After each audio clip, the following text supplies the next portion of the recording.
اعوذ باللہ من الشیطان الرجیم بسم اللہ الرحمن الرحیم رب اشرح لی صدری ویسر لی امری واحلل عقدۃ من لسانی یفقہوا قولی ربی زدنی علما اللہم انفعنا بما علمتنا وعلمنا ما ينفعنا وزدنا علما آمین۔ سورہ انفطار،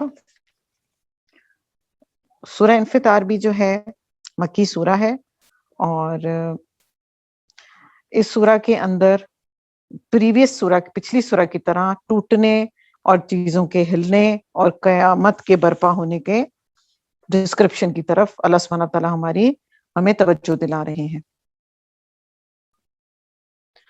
اور جیسا کہ ہم پہلے بھی بات کر چکے ہیں، آپ صلی اللہ علیہ وسلم نے فرمایا کہ جو شخص چاہتا ہے کہ قیامت کا نقشہ دیکھ لے، اس کو سمجھ لے، اس کو انالائز کرے، تو وہ کیا کرے؟ سورہ تکویر، سورہ الانفطار اور سورہ الانشقاق پڑھے، تو اس کو پتا چل جائے گا کہ قیامت جو ہے وہ کس طریقے سے برپا ہونے والی ہے۔ بسم اللہ الرحمن الرحیم۔ اذا السماء انفطرت، جب آسمان پھٹ جائے گا۔ وَإِذَا الْكَوَاكِبُ انتَثَرَتْ، اور جب ستارے بکھر جائیں گے۔ کواکب کہتے ہیں بڑے بڑے ستارے، وہ ستارے جو کہ گائیڈنس دینے میں ہیلپ کریں اور رستہ بتانے میں ہیلپ کریں، گائیڈ لائن کے کام آتے ہیں۔ پہلے آپ کو پتہ ہے نا کہ یہ نیویگیشن سسٹم تو نہیں ہوتے تھے نا، تو لوگ جو تھے گائیڈنس کے لیے ان کواکب کی ہیلپ لیا کرتے تھے۔ پیچھے ہم نے پڑھا تھا نجم، نجم جو ہے وہ تارا چھوٹے تارے کو کہتے ہیں، کواکب جو ہے وہ بڑے تارے کو کہا جاتا ہے، ستارے کو جو کہ گائیڈنس کرنے کے لیے استعمال ہوتا ہے۔ اور ستارے جو ہیں وہ بکھر جائیں گے، اور ہم نے سولر سسٹم کے اندر دیکھا تھا کہ ان ستاروں اور سیاروں کے اگینسٹ ہماری جو زمین ہے وہ ایک ڈاٹ ہے، اور اس ڈاٹ کے اندر ہاں رہنے والا 5 سے 6 فٹ کا انسان جو ہے وہ کیا ہے؟ ایک ذرے سے بھی کم تر چیز ہے، ٹھیک ہے۔ وَإِذَا الْبِحَارُ فُجِّرَتْ، اور جب سمندر پھاڑ دیے جائیں گے، حد سے تجاوز کر جائیں گے، اسپل اوور کر جائیں گے، یا جیسے کہ ہم نے پڑھا تھا کہ ان کے اندر کریک آ جائے گا، اور زمین کی کور میں جتنا بھی میگما اور لاوا ہے وہ سب باہر آ جائے گا۔ وَإِذَا الْقُبُورُ بُعْثِرَتْ، اور جب قبریں اکھاڑ دی جائیں گی۔ بُعْثِرَتْ کہتے ہیں کہ جیسے آپ کے پاس ایک بیگ ہو بڑے سائز کا، آپ اس میں کوئی چیز ڈھونڈ رہے ہو، اور جب آپ کو وہ چیز نہیں ملتی تو گھبراہٹ میں، جھنجھلاہٹ میں ہم کیا کرتے ہیں؟ بیگ کو پکڑ کے الٹا کر دیتے ہیں۔ بالکل اسی طرح بؤسرت کی بھی یہی ڈسکرپشن ہے کہ یہ جو قبریں ہیں وہ ان کے اندر جو کچھ بھی ہوگا اس کو وہ الٹا کر باہر نکال دیں گی۔ وَإِذَا الْقُبُورُ بُعْثِرَتْ، تو قبروں میں کیا کیا ہے؟ مردے ہیں، راز ہیں، کیونکہ آپ کو بتایا تھا میں نے پہلے بھی شاید کہ زمین کے اندر اللہ سبحانہ تعالیٰ نے یہ کیپیسٹی رکھی ہے کہ وہ ہماری باتوں کو، ہماری سوچوں کو ایبزارب کرتی ہے۔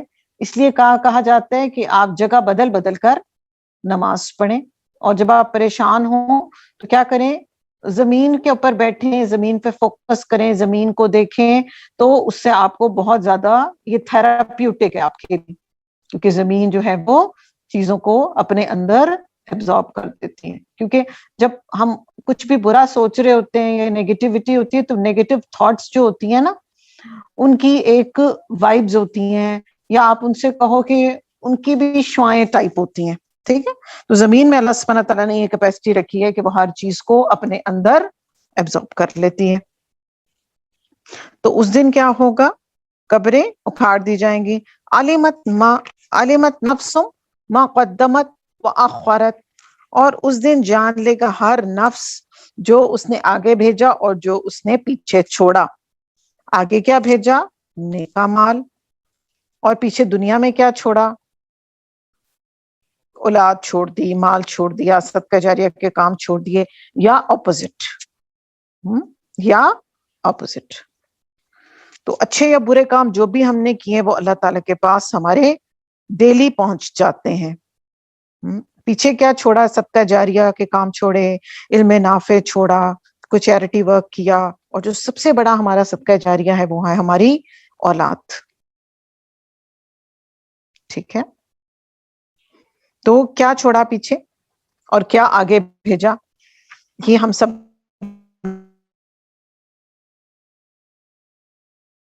نے سوچنا ہے، ڈیلی اپنا محاسبہ کرنا ہے، ڈیلی ریپیٹڈلی ہر سورہ میں یہ چیز کیا بھیجا، آگے کیا بھیجا اور پیچھے کیا چھوڑا.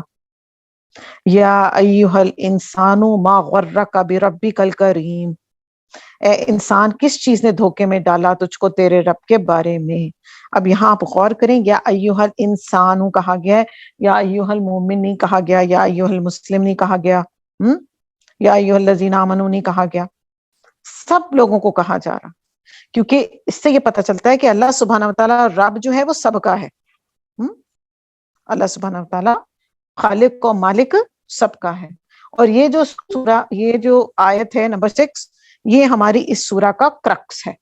میں آپ کو روز ایک کرکس بتاتی ہوں نا، تو یہ اس سورہ کا کی یا مین پوائنٹ ہے. ٹھیک ہے، تو کس چیز میں دھوکے میں ڈالا تجھ کو تیرے رب کے بارے میں، کہ ابھی بھی تم نے کچھ تیاری نہیں کی آگے کی. اتنی سارے ڈسکرپشن پڑھ لیے، جب سے ہم 30واں پارہ سٹارٹ کریں ہم نے 12 قیامت کے وقوع پذیر ہونے کے ڈسکرپشنز پڑھ لیے. پہاڑوں کا اڑ جانا پڑھ لیا، زمین کا پھٹ جانا، آسمان کا پھٹ جانا، پھر بھی کوئی تیاری نہیں کی ہم نے اللہ سے ملنے کے لیے. تو اللہ سبحانہ و تعالیٰ جو ہے وہ انسان کی یہاں پر نفسیات مینشن کر رہے ہیں کہ وہ اللہ کے بارے میں بھی اور آخرت کے بارے میں بھی غفلت پلس دھوکے میں ہے. وہ کیا، اس کے 2 طرح کے ایٹیٹیوڈ ہوتے ہیں نا. کبھی وہ یہ کہتا ہے اچھا آئے گی تو پھر دیکھا جائے گا، اس وقت سوچیں گے، کر لیں گے تیاری. ابھی بہت ٹائم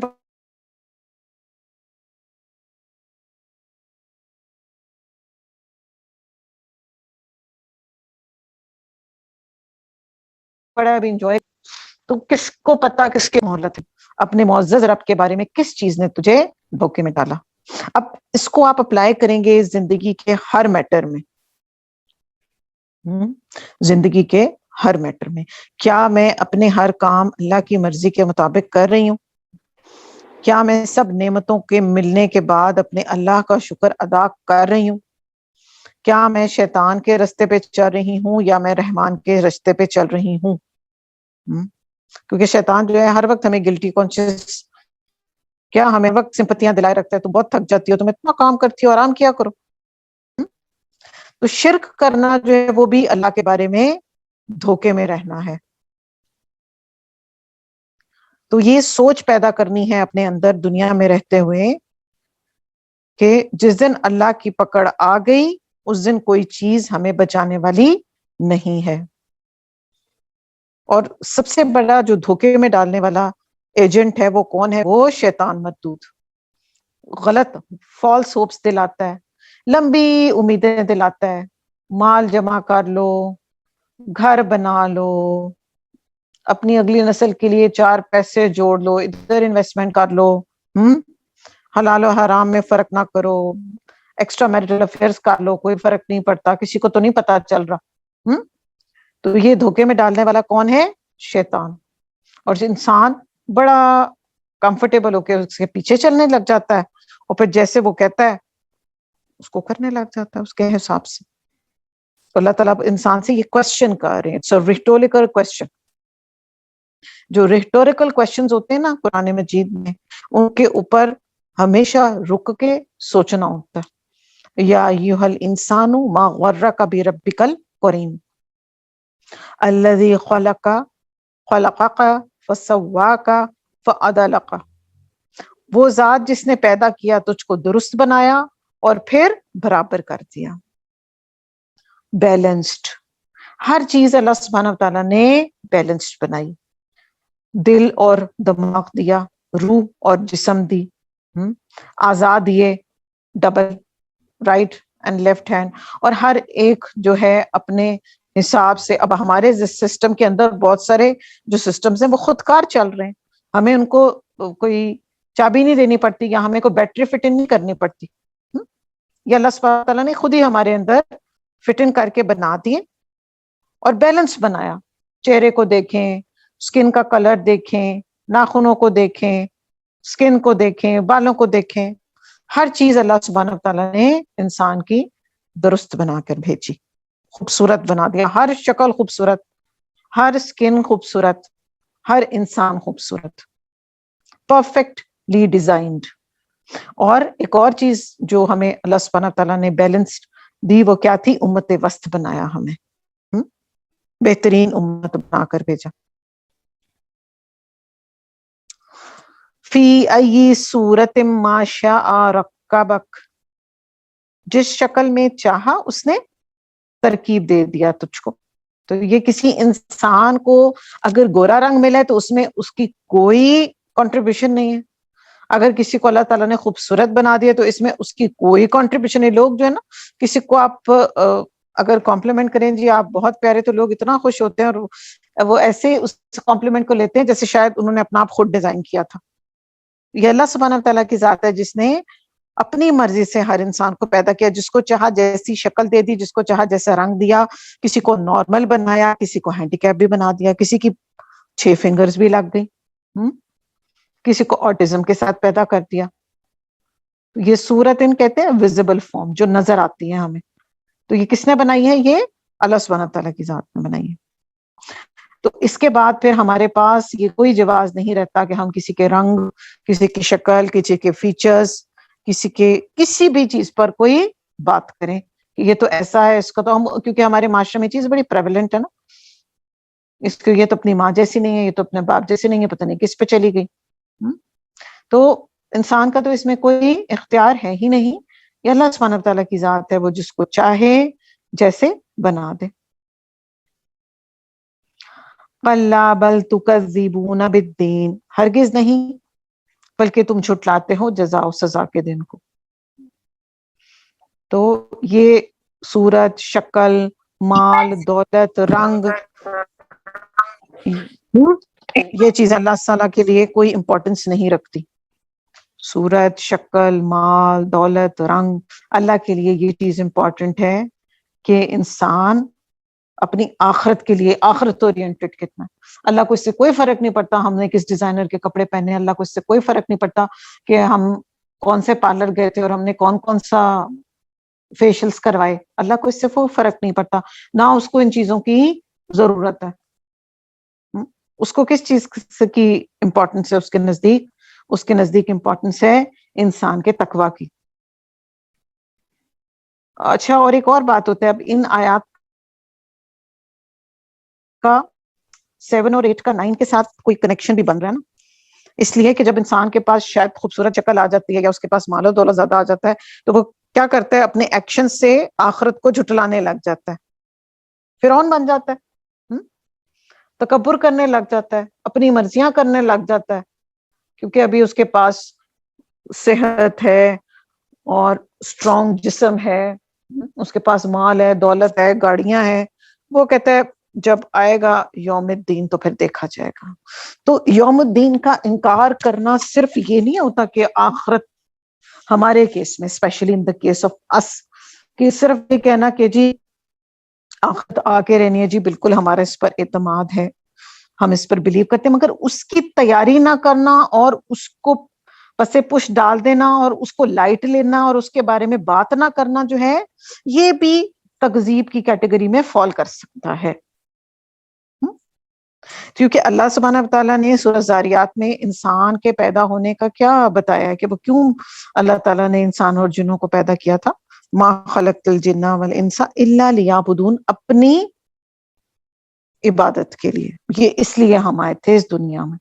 تو اب ہم میں سے ہر ایک دیکھے کہ ہم نے اپنے آپ کو کن کن کاموں میں اور کہاں کہاں کھپایا ہوا ہے, کدھر کتنے مصروف ہیں ہم کہ کئی دفعہ یہ بھی کہہ دیتے کہ جو مجھے ٹائم نہیں ملا, میری فرض نماز رہ گئی تھی آج, میرے لیے بڑا, میں اب کٹھی پڑھ لوں گی ساری. کہاں یہ ما غرک بربک الکریم, کس دھوکے میں تھے ہم.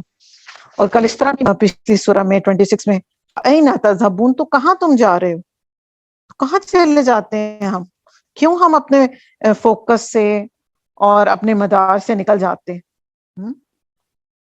وَإِنَّ عَلَيْكُمْ لَحَافِظِينَ، اور بے شک تم پر البتہ حفاظت کرنے والے موجود ہیں. کون موجود ہیں؟ کرام کاتبین ہیں، نوٹنگ ڈاؤن ایوری تھنگ، ہر چیز وہ لکھ رہے ہیں. اور ان کا کیا اسٹیٹس ہے؟ کرامن کاتبین، بزرگ لکھنے والے ہیں. ہر چیز سٹور بھی ہو رہی ہے، لکھی بھی جا رہی ہے، اور ویل پروٹیکٹڈ بھی ہے، انڈر اسٹرکٹ لاک اینڈ کی ہے. اس کو کوئی ڈیلیٹ نہیں کر سکتا، اس انفارمیشن کو، اس کے اندر کوئی وائرس نہیں آ سکتا. وہ رشوت نہیں لیتے، وہ جھوٹ نہیں لکھتے. اگر خدا نخواستہ دل میں کسی کو برا بھلا کہتے ہیں، گالیاں دیتے ہیں، کسی کی انسلٹ کرتے ہیں، تو وہ اس بات کو ایز اٹ از لکھ دیتے ہیں، اس کو بالکل چینج نہیں کرتے. تو ہمیں سے ہر ایک ان آیات پر رک رک کر سوچے کہ میں نے اپنے نامہ اعمال میں کیا کچھ ایڈیشن کروایا ہے.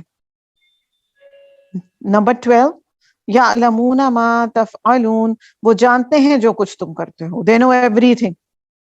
اب دیکھیں جب انسان اتنی انڈر سرویلنس ہو، آپ دیکھیں جب ہم کسی شاپ میں کسی مال میں جاتے ہیں نا، جو ہمیں ایک سی سی ٹی وی کیمرہ نظر آتا ہے نا، تو انسان وہاں پر ذرا کانشیس ہو جاتا ہے کہ اچھا یہاں پر کیمرہ لگا ہوا. تو جس انسان کے ساتھ 24 گھنٹے ایک فرشتے موجود ہیں، دو جو کہ کانسٹنٹ رائٹنگ ڈاؤن کر رہے ہیں ایوری تھنگ، تو وہ کہاں سے اپنے آپ کو ریلیکس فیل کر سکتا ہے؟ اچھا، یہاں پر ایک اور غور کرنے کی چیز ہے. تفعلون آیت نمبر 12 میں فعل اور عمل میں فرق ہوتا ہے. فعل جو ہوتا ہے نا، وہ ہمارے رینڈم ایکشنز ہوتے ہیں. کوئی بھی کام جو ہم کر رہے ہیں نا، اس کو ہم فعل کہتے ہیں. ٹھیک ہے، جو بھی ڈیلی کی ہماری ایکٹیویٹی ہے اس کو نوٹ ڈاؤن کیا جا رہا ہے. تو کیوں نہ ہم روز صبح جب اٹھیں، ہم صبح ایک نیت کر لیں کہ اللہ تعالیٰ آج جتنے بھی میں اچھے کام کروں گی، چاہے وہ کوکنگ ہے، چاہے وہ لوکنگ آفٹر مائی ہاؤس ہے، چاہے وہ ڈرائیونگ ہے، چاہے وہ شاپنگ ہے، وہ سب اللہ پاک تیری رضا کے لیے ہیں. تو آپ بلیو کیجئے گا کہ جتنے ہم کام کریں گے وہ سب کے سب جو ہیں وہ عبادت کی کیٹیگری میں فال کر جائیں گے. ایون ہمارا سونا بھی عبادت کی کیٹیگری میں فال کر جائے گا، کھانا بھی عبادت کی کیٹیگری میں فال کر جائے گا. ایک تو ہم یہ نیت کریں، دوسرا ہر موقع کی دعا پڑھیں. کھانا کھانے سے پہلے، کھانے کے بعد، گھر میں داخل ہونے سے پہلے، پھر اس کے بعد کہیں جا رہے ہیں تو وہاں کی دعا، بازار میں انٹر ہوئے ہیں وہاں کی دعا، ہر ایک موقع کی دعا آپ کو مل جاتی ہے. اور چھوٹی چھوٹی خوبصورت خوبصورت دعائیں ان کو یاد کر لیں اور کیا کریں، اپنا پورا دن جو ہے وہ عبادت کی کیٹیگری میں اس کو انٹری کروا لیں. ان الابرار لفی نعیم، یقیناً نیک لوگ البتہ نعمت میں ہوں گے. یعنی کون سی نعمت؟ نعیم فار ایور نعمت ہوتی ہے، یعنی جنت میں ہوں گے. ان الفجار لفی جہیم، اور بے شک فاجر جو ہیں وہ البتہ جہنم میں ہوں گے. فاجر کون ہوتا ہے؟ جو گناہوں میں آگے بڑھ چڑھ کے پارٹیسپیٹ کرتا ہے، یعنی اوپنلی گناہوں کا ارتکاب بھی کرتا ہے اور اس پر فخر بھی محسوس کرتا ہے اور لوگوں کو بتاتا بھی ہے کہ دیکھو میں تو یہ کرتا تھا یا میں نے یہ کیا رات کو. اللہ تعالیٰ ہمیں ایسے لوگوں کے سے بچائے اور ایسے لوگوں میں شامل ہونے سے بچائے. یصلونہا یوم الدین، وہ داخل ہوں گے جزا و سزا کے دن کو. وما ہم عنہا بغائبین، اور نہیں وہ ہوں گے اس سے کہیں غائب ہونے والے. ان کے لیے کوئی فرار نہیں، کوئی بچنے کی جگہ نہیں.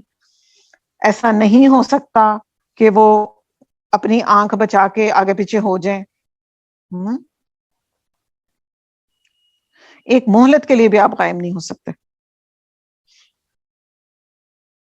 تو کیا ہوتا ہے جب انسان کے ساتھ کچھ برا ہونے لگتا ہے، نیچرل ہے وہ، تو کیا کرتا ہے وہ اپنی آنکھ بند کر لیتا ہے اور اپنا فیس کور اپ کر لیتا ہے. یہ سائیکولوجیکل ایک ری ایکشن ہے انسان کی زندگی کا.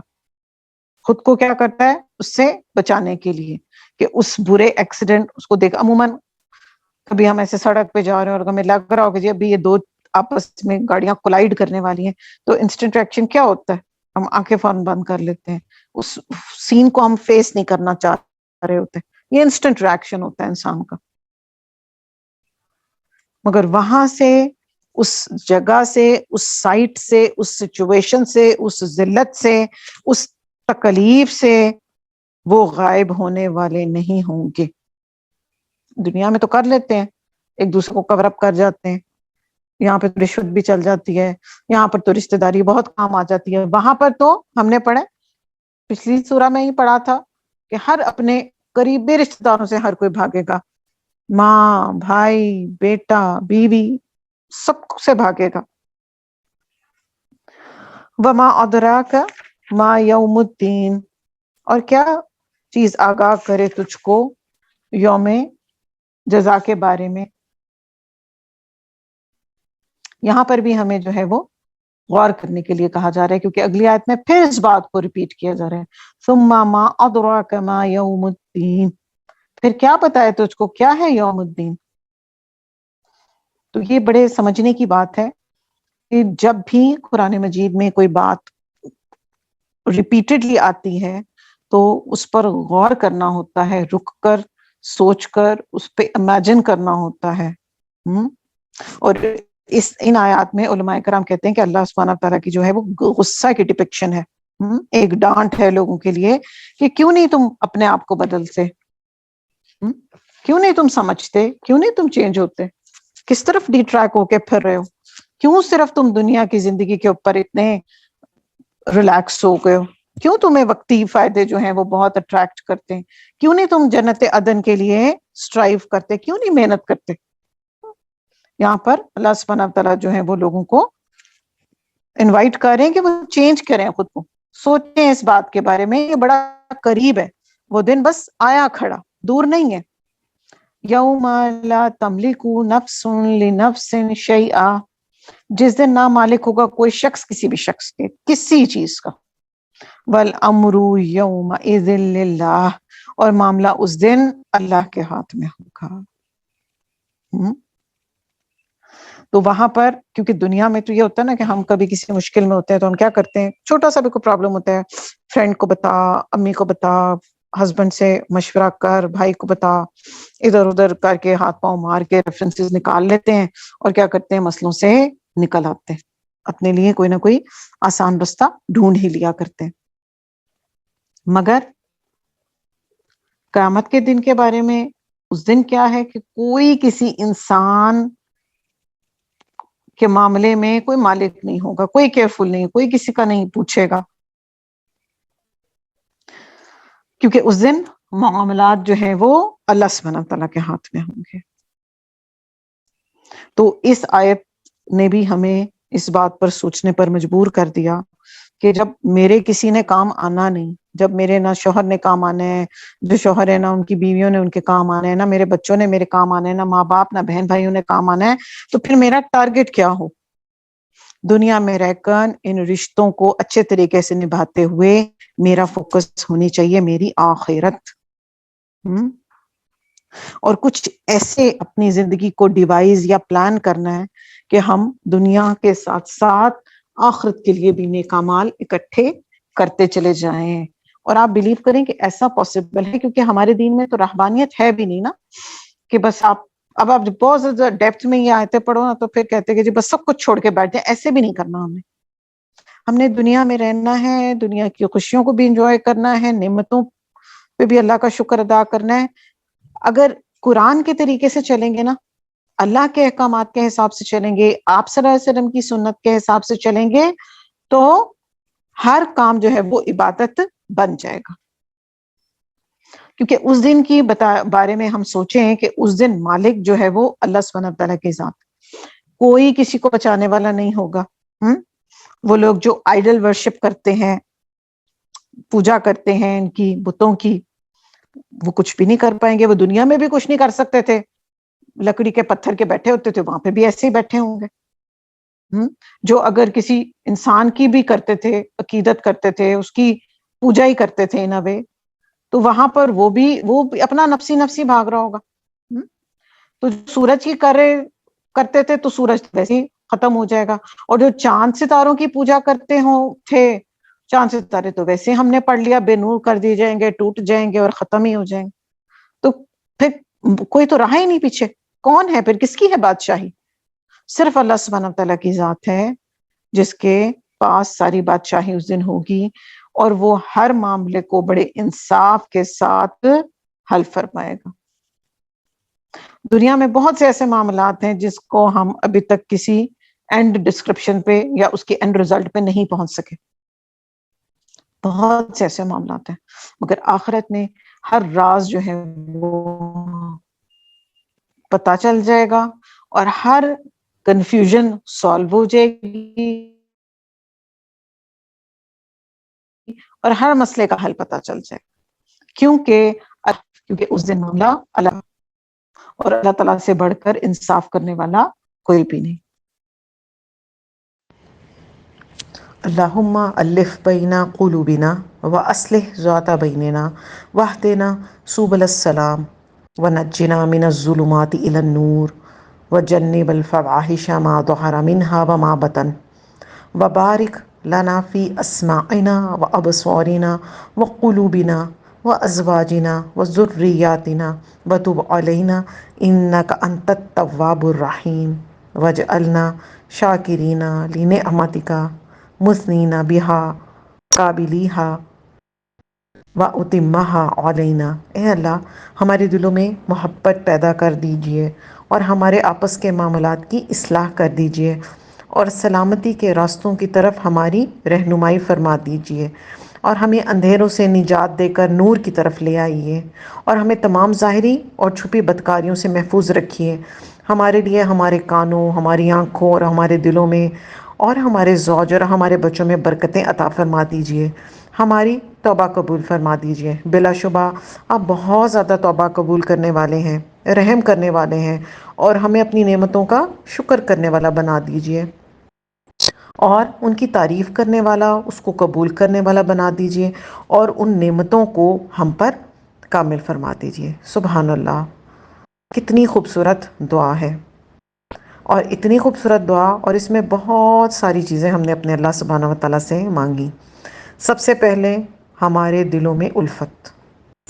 آج کے دور میں ہم دیکھتے ہیں ہر گھر میں ڈفرینس آف اوپینین، ہر گھر میں جھگڑا، ماں باپ ہے یا اولاد ہے یا بہن بھائی ہیں، سب کے دل ایک دوسرے سے بغض، حسد اور کینے سے بھرے ہوئے ہیں۔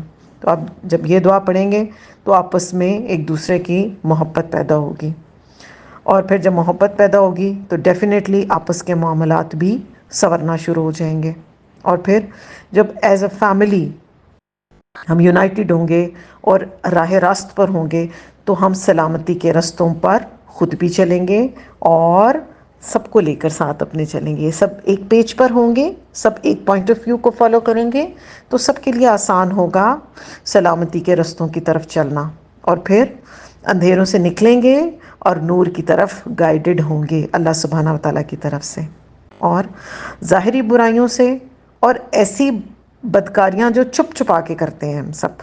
اور آج کل کا فتنہ سے بھرپور دور ہے، اس دور میں اپرچونٹیز بھی بہت زیادہ ہیں۔ اب چونکہ اپرچونٹیز زیادہ ہیں تو اس کی وجہ سے ٹیمپٹیشنز بہت ہیں، اور اس ٹیمپٹیشن کی وجہ سے گناہ کے اندر انوالو ہو جانا کمپیریٹیولی ایزیئر ہو گیا ہوا ہے۔ تو پھر یہ دعا ہمیں تو بہت کثرت سے پڑھنے کی ضرورت ہے، اور ہمارے کانوں، آنکھوں اور دلوں میں اور ہمارے زوج، ہمارے بچوں میں برکتیں عطا فرما دیجیے۔ برکت جو ہے وہ اپنے اندر ایک بہت خوبصورت مفہوم رکھتی ہے۔ ہم عموماً کثرت کو برکت سمجھتے ہیں، جبکہ کثرت برکت نہیں ہوتی۔ کثرت کیا ہوتی ہے؟ کسی چیز کی اماؤنٹ کا زیادہ ہونا، جبکہ برکت چاہے دیکھنے میں تھوڑی ہو مگر اس کے بینیفٹ بہت زیادہ ہوتے ہیں۔ جیسے ہم امام نووی رحمہ اللہ، بہت پیارے اسکالر گزرے ہیں، انہوں نے ہی died at the age of 45، just 45 years of age.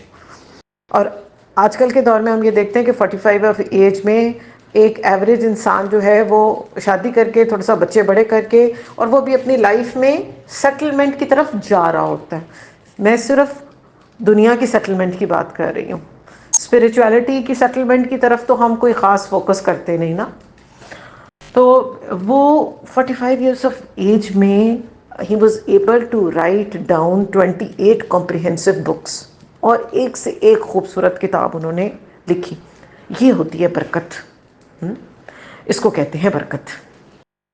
تو اللہ سے اپنے لیے اپنے تمام معاملات میں برکت مانگنی ہے ہم نے. اور پھر یہ سب جب دنیا کا ہم وقت گزارے ہوں گے تو یقیناً ہمارے سے کچھ نہ کچھ کوتاہیاں، غلطیاں، کچھ سلپس ہو جائیں گی. تو پھر اس کے لیے کیا کرنا ہے؟ توبہ، جو ہم نے اس دعا میں مانگی. اور پھر اللہ کا رحم مانگنا ہے. اور سب سے امپورٹنٹ چیز، اپنی نعمتیں جو اللہ سبحانہ و تعالیٰ نے ہمیں دی ہیں، اور ہم میں سے ہر شخص نعمتوں سے مالا مال ہے. ہر شخص کے پاس بے انتہا نعمتیں ہیں جو کہ انیومریبل ہیں، جو کہ کاؤنٹ لیس ہیں، اور ہم ان کا شمار واقعی نہیں کر سکتے. اور ان نعمتوں کو ہم نے اپنے لیے یوزیبل بھی بنانا ہے. ان نعمتوں کو پہ اللہ کا شکر ادا بھی کرنا ہے، اور اللہ تعالیٰ سے دعا کرنی ہے کہ وہ نعمتیں ہمارے پاس رہیں بھی، اور ان میں ایسی برکت ہو کہ جب تک ہماری زندگی ہے ہم ان نعمتوں کو استعمال کریں پازیٹیو وے میں.